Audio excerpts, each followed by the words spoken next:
Hey, what's up, guys? It's Dustin back with another Listening Room album review. Today, I want to talk about something that's been out for a little while. Came out on March 19th on Big Machine Records, but I really enjoy it, and I wanted to talk a little bit about it. I'm talking about the Sonic Ranch, the latest from country trio Midland. These guys been around since they released their debut album in 2017 called On the Rocks. And right away got some critical acclaim, some big hit singles, big shows, big tours.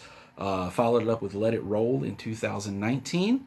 And fast forward till now, they found some old video footage, some old studio recordings. And on March 19th, we got this, the Sonic Ranch. This is the album. There's also a documentary film that goes along with this. And this is just some good old fashioned country music. Great instrumentation, just really warm sounding acoustic guitars and pedal steel. Right away on the opening track, 14 Gears, which is the only song out of this entire batch that's previously released. This was on the 2019 album Let It Roll. Other than that, everything else on here is never been heard. But 14 Gears, just some mellow acoustic guitars, some weepy pedal steels, and some nice picked electric guitars. Lyrically, the song kind of reminds me of 18 Wheels and a Dozen Roses by Kathy Mattea. It's one of those great examples of the truck driving man on the road, longing for his love at home. Kind of one of the tried and true staple subject of classic country music. And these guys do a really great job of it. The next track, Cowgirl Blues, another tried and true country music subject matter, the rodeo, a man whose heart lies with the rodeo. The chorus says, "My home is the saddle." And every time this guy goes off to ride, he always promises it's the last one, but never quite is.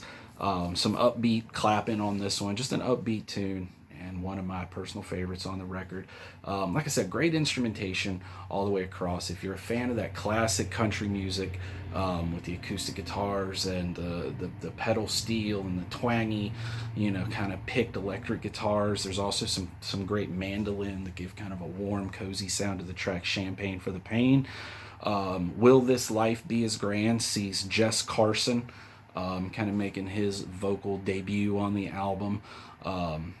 Lyrically, the song is kind of a good term separation of a couple, but this guy kind of questioning what his life's going to be like once this person that he loves is no longer around.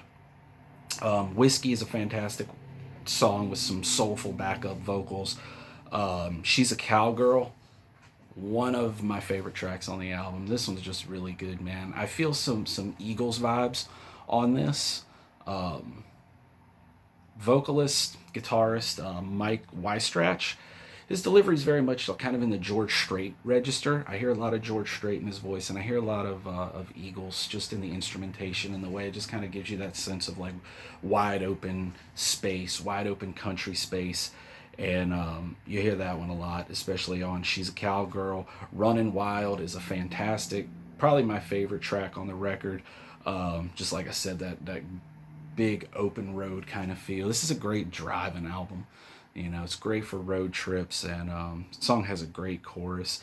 Texas is the Last Stop, another really fun, upbeat, probably the most upbeat song on the record. Got a little honky tonk to it, and the record finishes off with This Town, which is kind of a contemplative song about being on the road and not really wanting to go back home after a failed relationship. Seeing how everything in the town that you're from kind of reminds you of this person and just kind of brings bad vibes, bad juju. And that's the record, man. I really didn't know a whole lot about these guys prior to going into this, but researched them a little bit, and I kind of want to check their other records out now. They actually formed at a wedding. The bassist Cameron Duddy, his wedding was the first time these guys got together, and they played. Thought they had something going there. Like I said, vocalist, guitarist Mike Weistrach, guitarist Jess Carson. They started writing some tunes together. Went to the iconic Sonic Ranch studio in Texas to see what would happen with them. They invited their buddy Cameron to come along and film everything. He did, and also ended up joining in the writing and recording process, and eventually became another permanent member of the band as their bass player. And this kind of documents that whole process. Great country record, man. Great country record. I've seen some negative stuff about these guys and kind of their backstory, and I honestly couldn't care less, because to me it's about the tunes. It's not about what these guys do in their personal lives or anything like that. It's about the music that's on here, and the music on here is fantastic. Fantastic, old school, classic country songs. Like I said, a little bit of George Strait, a little bit of Eagles, wide open road songs, great for, you know, relaxing at home. I can see this being the soundtrack to many a backyard barbecue, and great road trip album. Great road trip album. Cool album cover, too. That's what initially caught my eye. Country music is not something that is known for its album art. I don't know what's up with it. It's usually some corny ass picture of whoever the artist is. You can pick any country artist and Google their album art. I'll guarantee you it's a picture of them looking goofy. And nobody does any album art anymore. But look at that. That's cool, right?